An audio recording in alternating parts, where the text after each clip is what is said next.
I want to read a statement made by the ambassador from Afghanistan to the United Nations, only portions of it. In recent months, dozens of terrorist attacks across Afghanistan have claimed scores of innocent lives.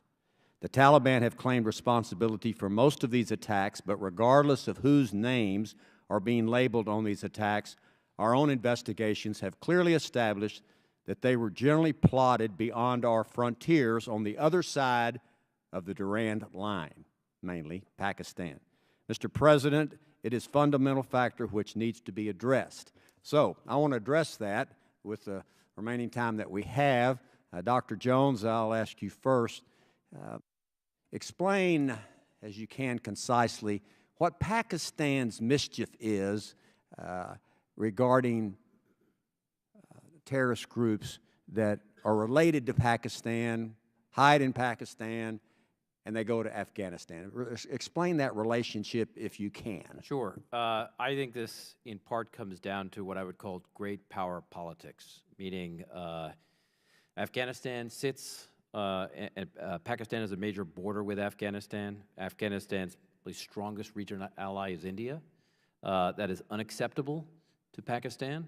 India is an enemy. So while the Afghan government has an ally in the Indian government, Pakistan has resorted to proxy organizations to further its foreign policy goals, both in places like Jammu and Kashmir against the Indians and in Afghanistan. And that means support two organizations like the Haqqani Network and the Taliban. So it's a proxy war. Either one of our other witnesses want to weigh in on this? I would agree with Dr. Jones.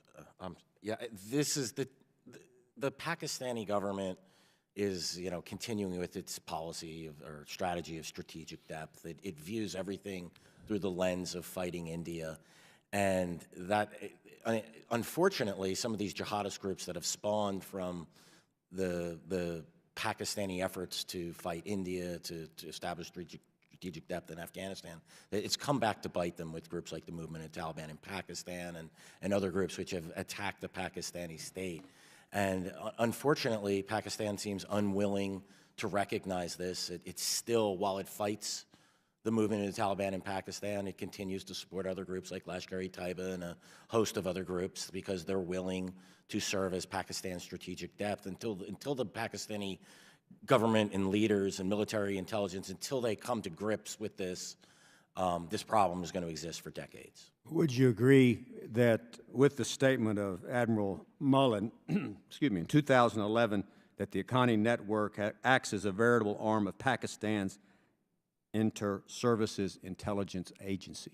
Yeah, absolutely would agree. And keep in mind, the operational leader of the Haqqani Network, Siraj Haqqani, he is also one of two deputy emirs for the Taliban. The Haqqani Network is, they'll tell you, their propaganda has said, look, we don't exist, there is no Haqqani Network.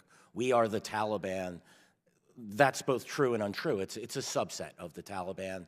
Its leaders are integrated with the Taliban, so it's a major, it's receiving major support from the Pakistani government, and they're killing Americans, and we really need to figure out a way to get Pakistan to stop supporting the Taliban.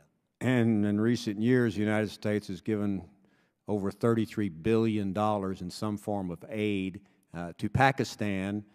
Pakistan directly or indirectly supports the Haqqani Network, in theory.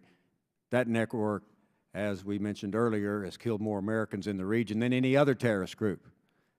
To me, that is something that we should not accept. Yes, sir. That we should not accept sending money to a country that supports a terrorist group that kills Americans. I think there's a real problem with that. Dr. Jones, you want to weigh in on that? No, I think it's a serious problem. I mean, I've been on the receiving end of it myself. I've lost friends and colleagues because of Haqqani Network attacks. I think it's a very, very serious problem. I would support, as the U.S. did last year, when it has a strike against a Taliban leader, as it did with Mullah Mansour, to take that strike. I mean, I think it's worth considering the costs and benefits, but I would applaud the administration for targeting the Taliban leader last year. All right. I will yield back the remainder of my time. I want to